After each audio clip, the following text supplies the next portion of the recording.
অসংখ্য নদ নদীতে ভরা ঐতিহ্যবাহী জেলা মাদারীপুর। পদ্মা সেতু চালুর ৩.৫ বছরেও গড়ে ওঠেনি কোনো কলকারখানা কিংবা শিল্প প্রতিষ্ঠান।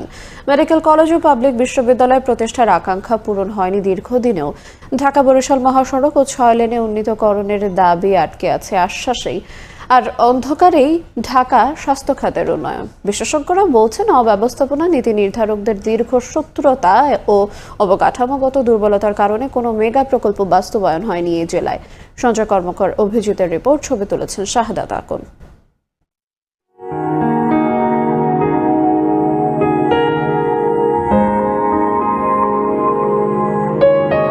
পদ্মা, আড়িয়ালখা, কুমারসহ অসংখ্য নদ নদী বেষ্টিত মাদারীপুর জেলা। পদ্মা সেতু উদ্বোধনের ৩.৫ বছর পেরিয়ে গেলেও জেলায় আজও গড়ে ওঠেনি কোনো শিল্প প্রতিষ্ঠান কিংবা কলকারখানা। আত্মকর্মসংস্থান না হওয়ায় বাড়ছে হতাশা। শিল্প মন্ত্রণালয়ের অর্থায়নে ৬১ কোটি টাকা ব্যয়ে বিসিক শিল্পনগরী সম্প্রসারণ করা হলেও ভূমি উন্নয়ন, পানি সরবরাহ, পয় নিষ্কাশন, গ্যাস সংযোগ সহ ব্যবসায়িক পরিবেশ না থাকায় তৈরি হয়নি নতুন উদ্যোক্তা। ফলে এ জেলায় বিনিয়োগ করেননি কোনো ব্যবসায়ী। এই জায়গায় মূলত একটা বড় অ্যামাউন্টের যে শ্রমিক দরকার কলকারখানা কাজের জন্য, ইন্ডাস্ট্রিয়াল, এগুলো মাদারীপুরে নেই। ১৫ বছরে এগুলোর কোনো উন্নয়ন হয় নাই।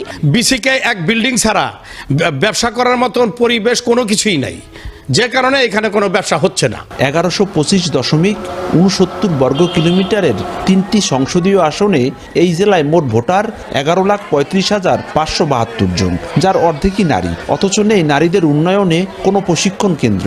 পাবলিক বিশ্ববিদ্যালয় নির্মাণের দাবি ছিল বেশ জোরালো, সেই প্রত্যাশাটুকু হয়নি পূরণ। ৩০ লাখ টাকা ব্যয়ে নির্মিত ঘুরিয়ে চলা ২৫০ শয্যা জেলার আধুনিক হাসপাতালও মৃতপ্রায়। পর্যাপ্ত জনবল না থাকায় নেই কাঙ্ক্ষিত সেবা। সবার প্রত্যাশা ছিল যে মাদারীপুর একটা মেডিকেল কলেজ হবে, আমরা সবাই আশা করছিলাম যে হবে, বাট হয় নাই। এই হাসপাতালটাকে সুন্দরভাবে এমনভাবে চিকিৎসা হোক যাতে করে প্রত্যেকে যেন ভালোভাবে চিকিৎসা করতে পারে। স্বাস্থ্য সেবার জন্য ডাক্তার দরকার, নার্স দরকার, ওষুধ দরকার, তারপর যে টেস্ট দরকার, সেই বিষয়গুলি আমরা লক্ষ্য করি না। আমরা দেখি শুধু ভবন হয়েছে, শুধু ভবন হয়ে তো মানুষের উপকার হচ্ছে না। ঢাকা ভাঙা এক্সপ্রেসওয়ে চালু হলেও শতভাগ সুফল পাচ্ছেন না দক্ষিণাঞ্চলবাসী। ঢাকা বরিশাল মহাসড়কের মাদারীপুরের ৪৫ কিলোমিটার অংশে ঝুঁকি কাটেনি আজও।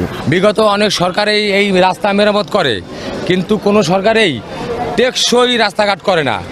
৬ লেন কিংবা ৪ লেনের একটা বড় রাস্তা হবে, সেই কাজটা হাতে নেওয়া হয়েছিল কিনা আমি জানি না, কিন্তু সেই কাজটা দেখা যায় নাই এবং সেই কাজটা অত্যন্ত জরুরিভাবে করা দরকার। সবশেষ ২০২২ সালের বাংলাদেশের দারিদ্র্য মানচিত্র অনুযায়ী দেশের দরিদ্র এই জেলা বারবারই রয়ে গেছে উন্নয়নে পিছিয়ে।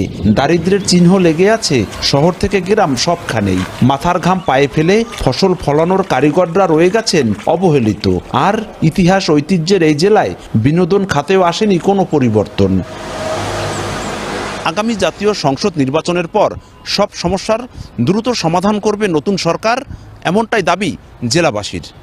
সঞ্জয় কর্মকার, অভিজিৎ, সময় সংবাদ, মাদারীপুর।